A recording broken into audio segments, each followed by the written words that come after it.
Chapter 6. How does a China rabbit die? Can a China rabbit drown? Is my hat still on my head? These were the questions that Edward asked himself as he went sailing out over the blue sea.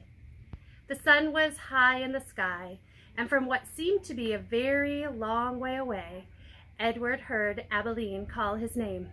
"Edward!" she shouted. "Come back!" Come back?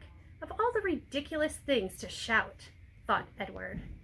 As he tumbled ears over tail through the air, he managed to catch one last glimpse of Abilene.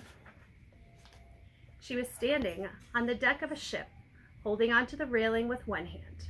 In her other hand was a lamp. No, it was a ball of fire.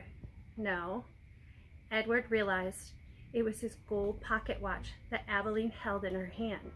She was holding it up high, and it was reflecting the light of the sun. My pocket watch, he thought. I need that.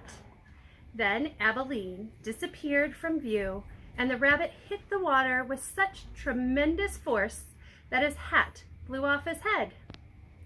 That answers that question, thought Edward, as he watched the hat dance away on the wind. And then he began to sink. He sank and sank and sank. He kept his eyes open the whole time, not because he was brave, but because he had no choice. His painted-on eyes witnessed the blue water turning to green and then to blue again. They watched as it finally became as black as night. Edward went down and down. He said to himself, "If I'm going to drown, certainly I would have done so by now." Far above him, the ocean liner, with Abilene aboard it, sailed blithely on, and the China rabbit landed, finally, on the ocean floor, face down, and there, with his head in the muck, he experienced his first genuine and true emotion. Edward Tulane was afraid.